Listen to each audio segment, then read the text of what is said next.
What if I told you that some of the world's most award-winning koi aren't raised in giant ponds, but in a backyard setup you never expect? Today I'm taking you inside one of the most stunning koi collections you'll ever see, home to a couple of champions. And how do they do it? Well, stick around because today we're about to uncover some of their secrets. So what is going on, guys? Welcome back to a brand new episode on the channel. It is the start of a new season. If we start with a new season, we kick off with a very cool koi pond. I know it's a little bit different than you normally think, but the quality of the fish inside this pond is outstanding. And to be honest, I don't think I've ever filmed a koi pond with so many champions. And I'm gonna tell everything about it. Guys, I'm gonna introduce you to Patrick. He's the owner of this pond, together with his wife and his children. And he's the very proud owner of this koi collection. Could be one of the best here in Europe. Let's see. I know Patrick for quite a while. Patrick, I'm gonna give you a short introduction. He is one of the Dutch hobbyists with some of the most incredible koi and some of the most unique stories as well. And we're gonna talk about everything. And if we're lucky, we're maybe able to see one of these beautiful fish in a bowl. And guys, this speaks for itself. These are the most incredible high quality koi. And what is really cool about this is that those fish are also in different varieties. And that's also part of the story today. The fish you have here, I really knew about your collection since 2018. I already knew you had some great prices, some really beautiful fish. But then there was the Naga Koi Show. We're gonna give the people a little bit of a flashback because I have the content. Guys, the fish you're going to see right now is one of Patrick's beautiful fish, most beautiful fish, and also one with a great history. That's true. Patrick, what can you tell me about your pond and the fish? How did it started? When did you start with the koi? Because this is incredible. I start 30 years before I start this koi hobby with a little pond with 1,000 liter on water inside and goldfish, and I don't know what is koi. And then later, then you go to a dealer and then you see the koi and then you buy a little fish. Yeah, and then later, you see the quality, and then, in 2010, then I tried to do koi show. Yeah, and then you win with fish. You win there, your first show. So that was 2010. That was even before I started into the koi industry. So you're like a very big player for a very long time, and you like to play competitions. I like that's it very. Also why we see Miss Angel over here, and that's what we're gonna talk about very soon. Look at that. And this fish is in here and has a special story. Then in 2022, then I'm winning the grand champion title with this Kohaku. I win in Japan. It was really amazing. Unbelievable. Really. In the night she called me, my dealer called me and say what you want in Europe that you have now in Japan. Then you have all chicken on your goosebumps. Arms and all the body. Goosebumps, yeah. And I remember that moment, guys. I was actually standing next to the dealer back in 2022 when he called Patrick and told him that he won the grand champion on the Naga Koi Show, which is a pretty big koi show in Japan, where the breeders showcase the koi of the hobbyists. It's a pretty big show, a lot of dealers, a lot of people want to win that show, and Patrick won it as a hobbyist in 2022, which is pretty amazing. And that is Miss Angel. When I arrived here, we had a short talk about a couple of things. And one of the things is you told me the pond you have is from an aesthetic side. Your opinion is not the most beautiful one. No, but true. You told me something is more important than that. It is pure water management. I said you hold not koi, you hold water. That is only what you must hold in your mind if you begin with koi. A good pond cleaner, good water management. That is the most thing for this hobby. Oh, well, the fish are over there. We changed the camera angle because of the sunlight, but there are so many high quality koi in here. We can't point them out, all of them. But there's one other one, the Yamabuki. This fish you won the most prizes with here in Europe. Yeah, that's true. Unbelievable. How did you were able to get some fish like that? The quality, how? I like metallic. That I like it, and yellow metallic. And I ask all a couple of years. I ask all people in Japan, look for me for a very good one, Yamabuki. But yeah, Patrick, it's so expensive. Yeah, I know. First, she go to Hirasawa koi farm. She looking there for a good fish, but well, big, but not the skin. The skin quality I don't like. Go looking by Izumiya. Yeah, Patrick. Oh, I know, but quite expensive. It's not easy. So many Asian people standing there by the mud pond and looking for good koi, and we Europe people must thinking over, and that Asian people do. Yeah, that one. Oh yeah, no problem. That one. Because they have a lot of money. Yeah, it's good to explain. But yeah. In that time was Corona. There's not so many dealers there. She was good. What age was she when you bought her? The age was Yongsai. She's 4 years old. Yeah. 87. That's really big already. Yeah. And for the people that not really into the koi farms or into the breeders or the names, Izumiya is a breeder that only breeds a couple of varieties, and they are specialized in Yamabuki. So it's really good to mention, and you just told me something, and I'm not sure if we can share it on camera, but the breeder contacted you because you won so many prizes with this fish. Grand Champion B. He want her back. He want her back, but it's not possible. We can't ship her back to Japan. No, cannot. Really, no. No, I want not. But yeah, you don't know. Eh? The lot of koi breeders.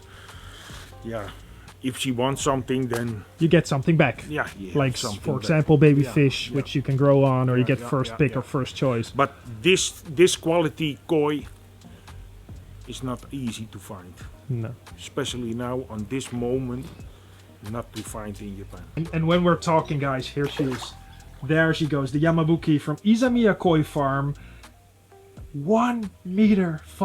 And all the rest of the fish, they look small, but this Kohaku, Miss Angel, she is, I don't know, 93? How big is she? 92 the last time. Yeah.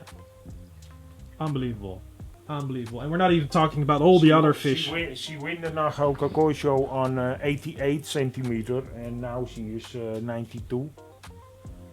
So you do something right, Patrick, because to get able it is to get a the lot growth. Of things. It is it is the food, it is the water, it is the pond cleaner, it is what I always say, the vitamins. All the things what you do together that make the fish better and better. Alright, so keeping koi is keeping water, as Patrick says. For the people that are new into our hobby, we need two things. First thing, we need biological filtration, and the second thing is mechanical filtration. Here we have a drum filter and we have the biological part, and this makes sure that the water keeps clean and all the bad stuff gets turned into less harmful stuff, which makes the water clear and healthy. Patrick, tell me everything about this huge setup, but I see so many things more. This is my drum filter. Here come the water inside. Here come all the damage inside the pool, all the bad stuff. Yeah, and that go here, go away, and outside the pond cleaner, then the water go here inside. And here it enters the biological filtration system, where, and this is what Patrick's going to show us right now. And there's a lot of noise, as you can hear, but there's also a lot of oxygen. Not even the koi needs a lot of oxygen, but also the bacteria that are in here that make sure that the water gets healthy again, to say it in easy words. And then you also have UV lights. And the UV lights, as you can see, are integrated here in the drum filter. So this whole setup, guys, and I know it's a lot of noise and all the pipe work and everything, this makes sure. And there are a lot of more details. 80 kilo on the Taro house. So here are 80 kilograms of biological material, which makes sure that the harmful substances get into less harmful substances. like nitrate, etc., that makes sure the water keeps clear Yeah, and healthy. absolutely. So one of the secrets is in this bucket, and this is what he did. I've never saw this at any pond, at any koi keeper in the world, but this is, I have to taste it, guys. I hope I'm not dying and he's not poisoning me, but You're gonna die. yeah, it is vitamin C. So this is one of your secrets, right? Yes. Unbelievable, guys. Better I not tell. Well, you told it, now the whole world Yeah, can yeah, see yeah. it, but this is amazing. I never knew that people give pure vitamin C to their fish. But I mean, in the end, we're humans and we need the vitamins as well, like the One animals. time in the month I do that in the water. So one time a month in the water. And I will try to see, guys, if I can get some more information about the dose and everything. So if you're interested, then I'm gonna try to get the information from Patrick. There's one secret I tell, the rest I not tell.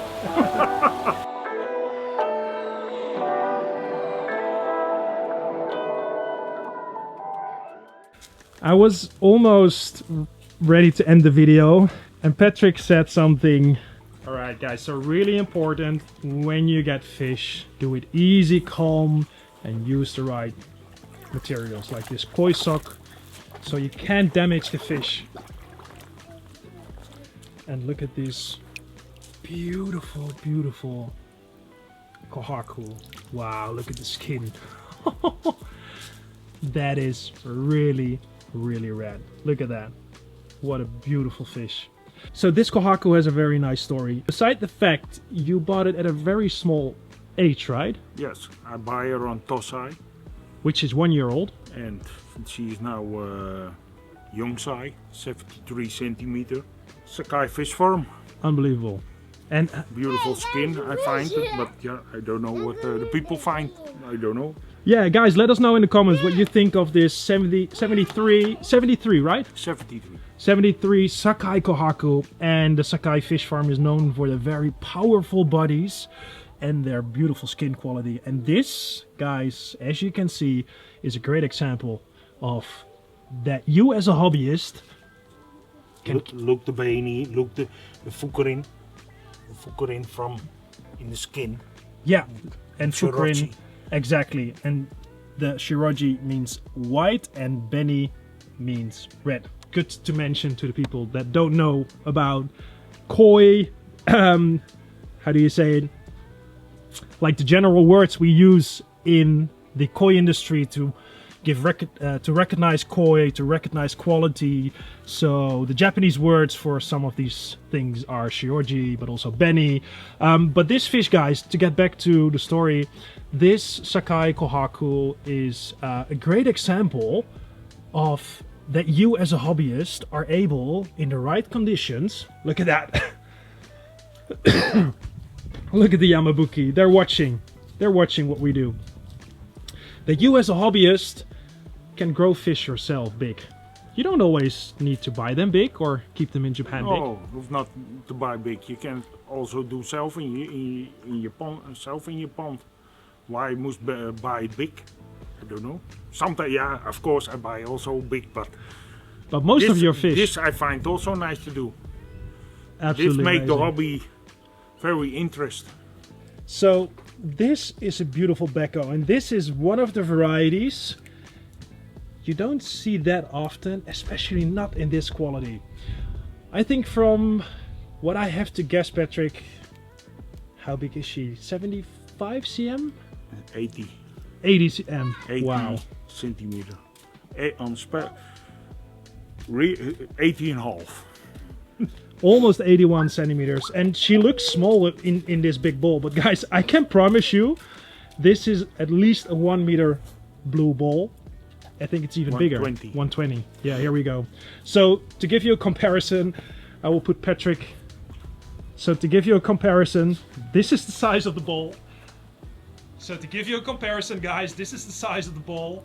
Becco from Maruheru Koi Farm. From 5 years old. And from which tank is this? From the big round tank?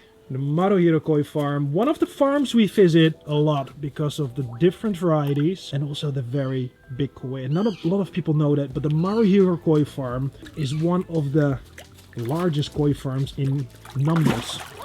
Yeah, she's beautiful. I love white fish like Shiro Utsuri and Beko with the beautiful, beautiful black on it. It gives the contrast on these types of fish are really cool. The sumi is in balance. And sometimes you sumi see fish have sumi on one side, but this fish have on all sides have the sumi. Exactly. And that is where it's all about with koi. It's not about the body and the size and the skin quality, but it's also about the balance, the pattern. This is the reason why they call it living work of art. Every variety is different and every fish is perfect in his or her way. Look at that. Gorgeous.